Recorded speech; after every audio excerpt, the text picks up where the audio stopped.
오늘 본문은 우리가 너무나 잘 아는 얘기지요. 10명의 나환자가 예수님을 만나 치유를 경험합니다. 9명은 치유를 경험하고 세상으로 돌아갔습니다. 꼭 이방인 1명만이 치유를 경험하고 예수님께로 돌아와 예수님을 만납니다. 오늘 본문 이 모습은 은혜 입은 사람들의 축소판입니다. 오늘 우리 예배드리는 이 현장의 축소판입니다. 예배드리면서 하나님의 말씀을 받습니다. 감동을 받습니다. 은혜를 받습니다. 감동만 받고 세상으로 나가는 사람들이 있고 그 감동을 끌어안고 예수님을 만나는 사람들이 있습니다. 이 세상 살아가다가 문제에 부딪힙니다. 고난과 시련을 만나게 됩니다. 질병을 만나게 됩니다. 기도하고 치유받고 해결받습니다. 그래서 병만 낫는 사람들이 있고 그리고 고난만 해결하는 사람들이 있는가 하면은 그 감사를 끌어안고 돌아와서 예수님을 만나는 사람들이 있더라 하는 것이지요. 믿음 가져서 가난하게 살던 사람들이 부자가 되었습니다. 그것 때문에 망하는 사람들이 있어요. 건강 때문에 망하는 사람들이 있어요. 그러나 예수님께 돌아와서 내가 왜 물질을 얻었는지, 내가 왜 건강을 얻었는지 그 이유를 예수님으로부터 발견하고 세상을 다르게 살아가는 사람들이 있더라는 것이요. 모든 은혜는 예수님으로부터 나온다. 모든 은혜는 예수님께로 돌아가서 예수 만나야 한다 하는 것이 본문의 메시지입니다. 사마리아와 갈릴리 사이 어느 구석진 마을에 각자 살던 동네에서 쫓겨나 모여 살던 나환자들이 있었습니다. 예수님께서 지나가신단다 소문을 들었습니다. 소식을 들었습니다. 여러분이 이 세상 살아가다가 나쁜 소문을 듣느냐 좋은 소문을 듣느냐, 이게 인생의 갈림길이에요. 세상 썩은 얘기, 어지러운 얘기, 우리의 영성을 혼란시키는 소식이 자꾸 들린다. 경성하셔야 됩니다. 기도하셔야 됩니다. 복음이 뭔지 아십니까? 굿뉴스, 좋은 소문입니다. 요한겔리온, 좋은 소식, 좋은 소문입니다. 내게 자꾸 좋은 소문이 들린다. 누가 병이 나았대, 누가 은혜를 받았대, 누가 달라졌다네, 예수님이 임재하신대, 가면 은혜 받는다네. 이 소문이 복음입니다. 좋은 소문을 들었습니다. 그러나 가까이 다가가지 못하고 멀리 서서 13절 우리를 불쌍히 여기소서라고 외칩니다. 예수님께서 이들을 보시고 14절 가서 제사장들에게 너희 몸을 보이라 말씀하셨습니다. 당시 이 사람이 한센시 병에 걸렸구나 진단하는 사람이 제사장이었습니다. 고침을 받게 되면 이 사람의 병이 완치되었구나 판정 내린 사람이 제사장이었습니다. 가서 보이라고만 했지 나을 것이다, 나았느니라 예수님의 말씀이 없습니다. 그 말씀 붙들고 마을로 들어간다고 할지라도 마을을 통과할는지 의문입니다. 나 환자들이 10명이나 때려 몰려올 때 사람들이 돌을 던져 쫓아낼 수도 있습니다. 근데 10명의 나 환자들은 말씀 붙들고 들어갑니다. 근데 보세요, 14절 하반절, 그들이 가다가 마을로 들어가다가 깨끗함을 받은지라. 할렐루야. 예수님 우리를 불쌍히 여기소서 예수님을 부를 때 아직 나병 환자였어요. 예수님께서 가서 제사장들에게 내 몸을 보이라 말씀하실 때도 여전히 나병 환자였습니다.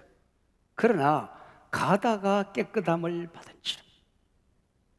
한센시 병이 나았다고 하는 것은 오늘도 마찬가지겠지만은 그 당시엔 기적 중에 기적이죠. 저주에서 죽음에서 살아난 것입니다. 그런데 예수님께로 돌아와 큰 소리로 하나님께 영광 돌리고 감사한 사람은 이방인 한 사람이었다고 하는 것입니다. 9명의 유대인들은 약속이나 했다는 듯이 각자 자기 집으로 돌아가 버렸습니다. 이런 모습 보시고 17절 예수님께서 뭐라 말씀하십니까? 10사람이 다 깨끗함을 받지 아니하였느냐? 그 9은 어디 있느냐? 주님이 찾으십니다. 한 소만 가지고 10명 모두 구원받은 것 아니냐? 근데 왜 달라지는 사람은 이방인 한 사람이냐? 그 9은 어디 있느냐? 그 얘기지요. 10명 다 은혜 받지 않았느냐? 그래, 그 9은 어디 있느냐? 그 얘기입니다. 행여나 내가 그 9 속에 포함되어 있다고 한다면 이건 비극이죠. 불행이지요. 10명 모두 큰 고통이 있었습니다. 외로움이 있었습니다. 모든 자존감, 자신감이 무너졌습니다. 살아갈 희망이 없습니다. 길이 보이지 않습니다. 10명 모두 예수 소식 들었습니다. 부르짖었습니다. 하나님의 능력을 믿었습니다. 10명 모두 치유를 받았어요. 가다가 나음을 입었습니다. 여기까지는 예외가 없어요. 10명 모두 치유를 경험했습니다. 예수 믿고 늘 받을 것만 생각하는 사람들이 있어요. 10년 교회 다녀도 믿음이 성장되지를 않아요. 평생을 믿었는데 변화되지를 않아요. 이기적인 신앙이 사라지지가 않아요. 그러나 받은 것 감사하고 예수님께 돌아오는 사람, 예수 만난 사람, 그에게서 변화와 성장이 일어나게 되는 것입니다. 그 속에 감격이 있어요. 늘 울어도 눈물로서 못 갚을 줄 알아. 이 몸밖에 없어서 이 몸 바칩니다. 항상 감격이 있고 언제나 기쁨이 있고 언제나 감격이 있어요.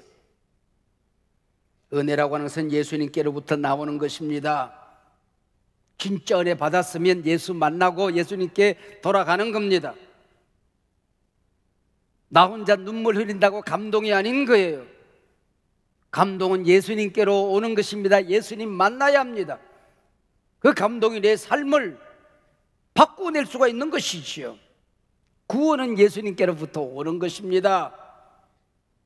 그리고 예수님께로 돌아가서 예수님을 만나는 겁니다. 예수로부터 예수께로 인계입니다.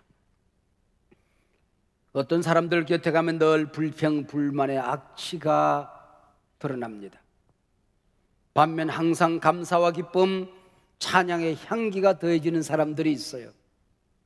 우리 인간의 뇌세포가 140억 개 정도 됩니다.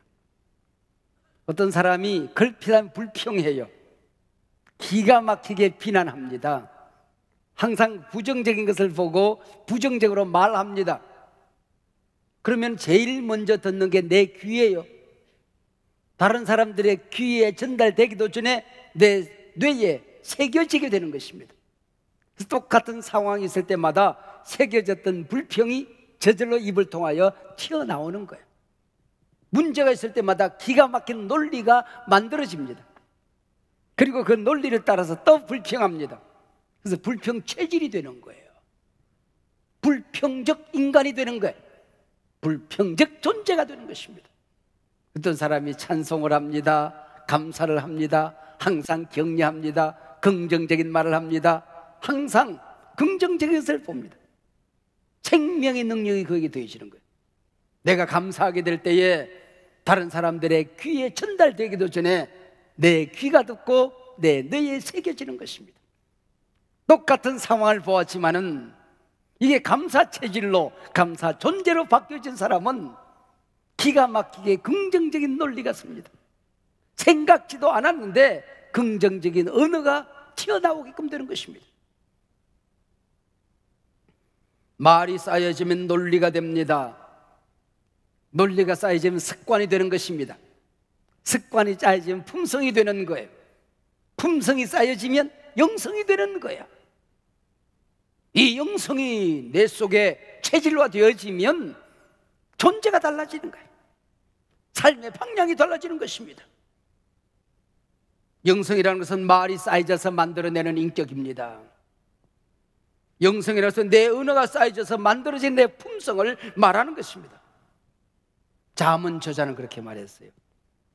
죽고 사는 것이 혀의 힘에 달렸나니 혀를 쓰기 좋아하는 자는 혀의 열매를 먹으리라.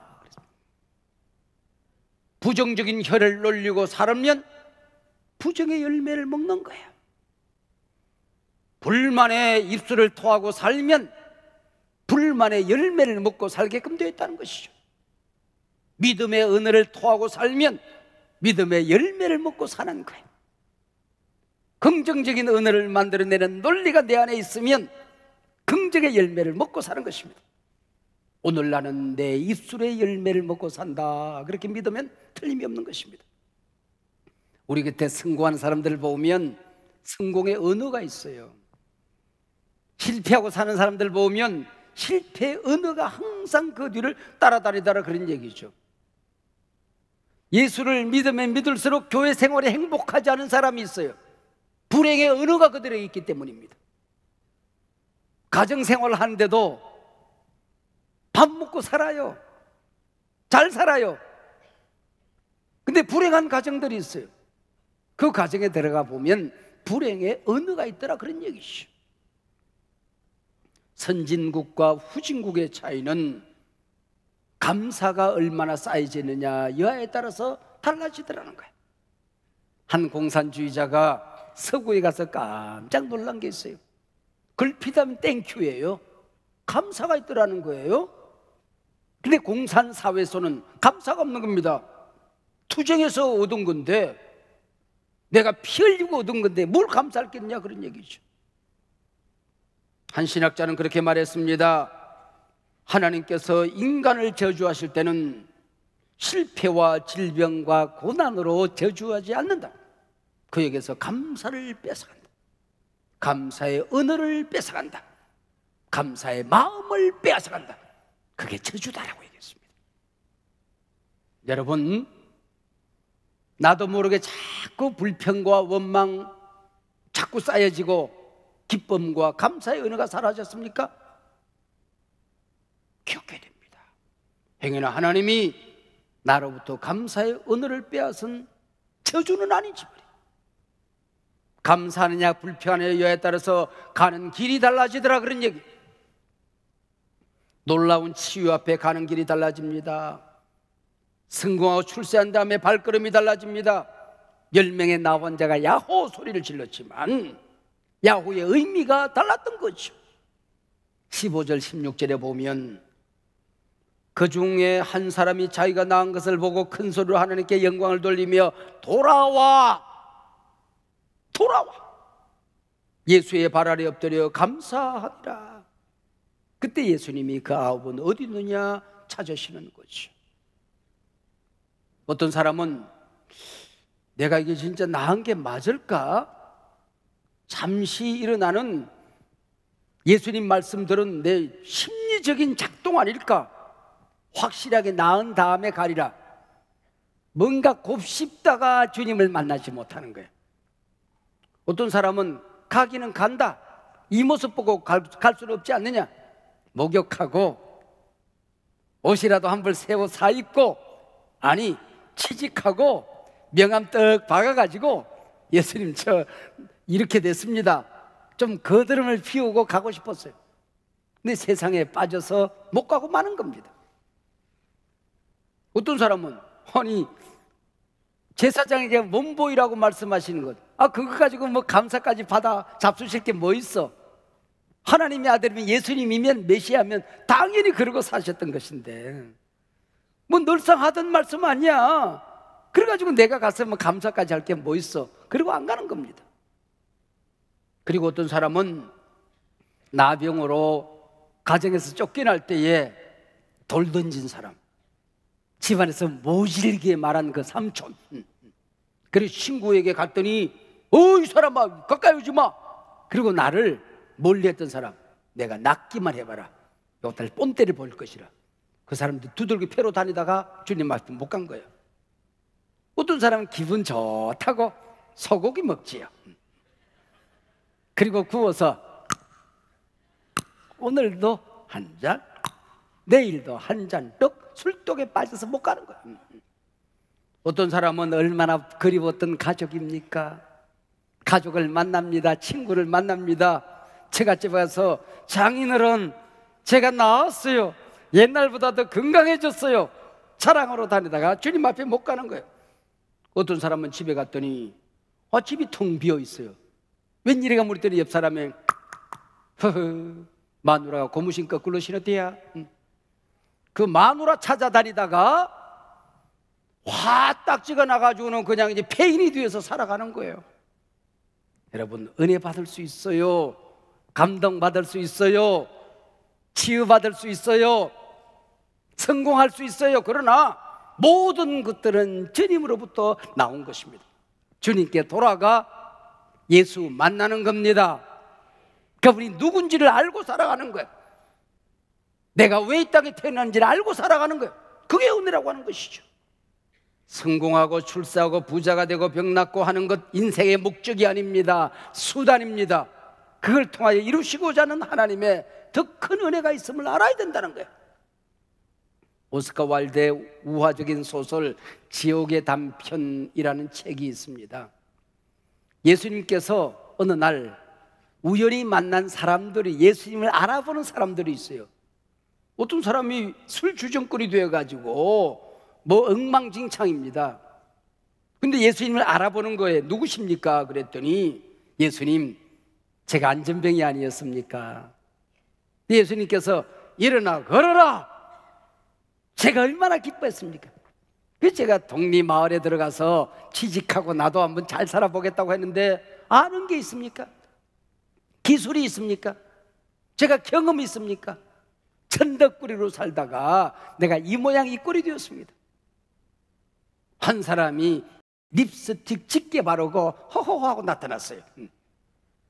누구십니까? 그랬더니 창기로 예수님 만나서 새로워진 은혜를 입은 사람입니다.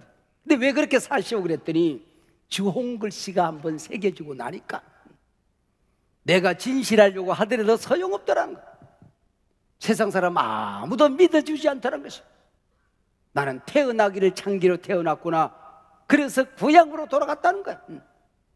또 어떤 사람은 불량자가 되어서 그냥 싸움박질하고 흉터투성입니다.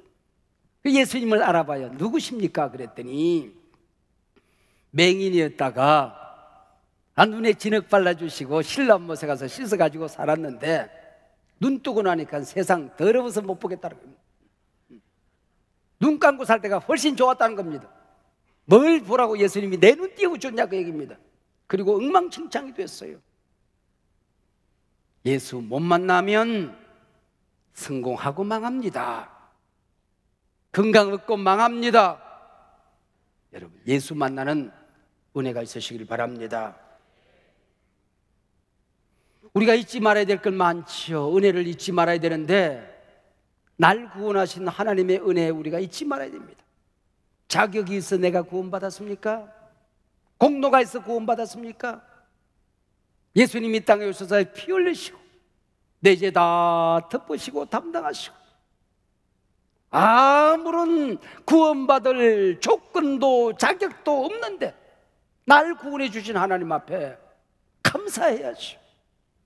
구원에 감사를 안고 주님 앞에 돌아가 너를 우려던 눈물로서 못 갚을 줄 알아. 그러고 살아야죠. 그리고 성령님이 내 안에 와 계시는 것, 이 좁은 구석에, 이 왜소한 인격에, 냄새나는 내 안에 성령님이 와 계신데요. 이거 감사한 일 아닙니까? 예수님께서 제자들에게 어느 날 내가 이제 아버지께로 돌아가야 되겠다 그랬더니 제자들이 걱정합니다. 우리는 어떡하라고요? 내가 돌아가는 게 너희들에게 유익해. 말이 되는 소리를 하세요. 생각해봐라.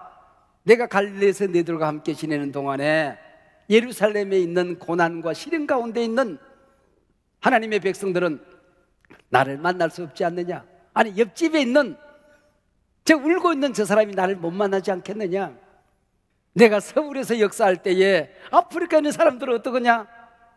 내가 미국에서 너희들과 함께 할 때에 아니 집만 달라고 옆집만 달라도 내가 함께 하지 못하지 않느냐? 유럽에 있는 형제들은 어떠느냐? 내가 가면 또 다른 보혜사를 너희에게 보내줄 것이다. 성령을 보내줄 것이다. 하나님을 아버지로 믿는 모든 사람들 가운데 그 안에서 그 곁에서 그들과 함께 할 것이니라. 할렐루야. 그분이 나와 함께 하신다고. 베드로 곁에 계시던 그 예수님, 요한의 손을 잡았던 그 예수님, 나병 환자를 어루만지던 그 예수님, 맹인의 눈을 쓰다듬던 그 예수님, 죽은 자를 향하여 나사로와 나오라 말씀하시던 그 예수님이 내 곁에 내 안에 함께 하십니다. 할렐루야.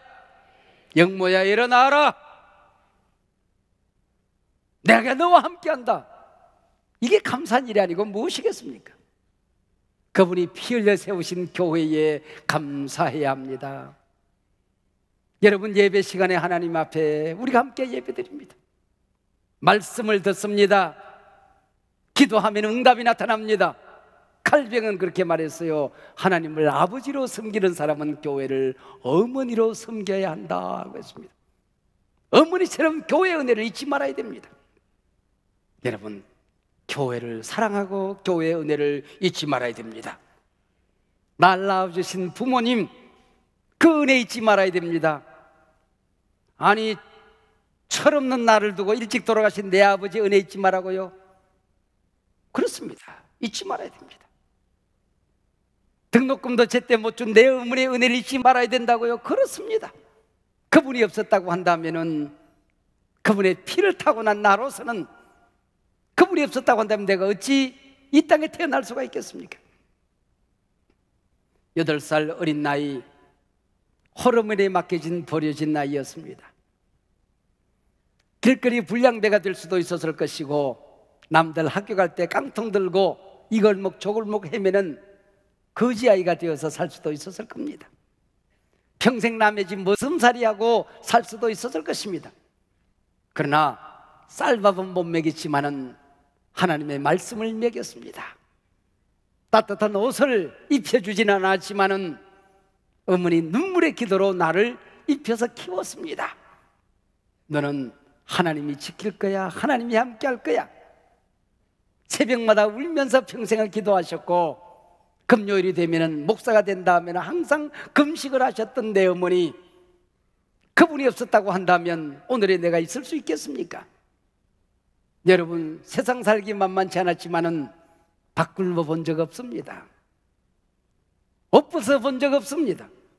공부하고 싶을 때 공부 못 해본 적 없습니다.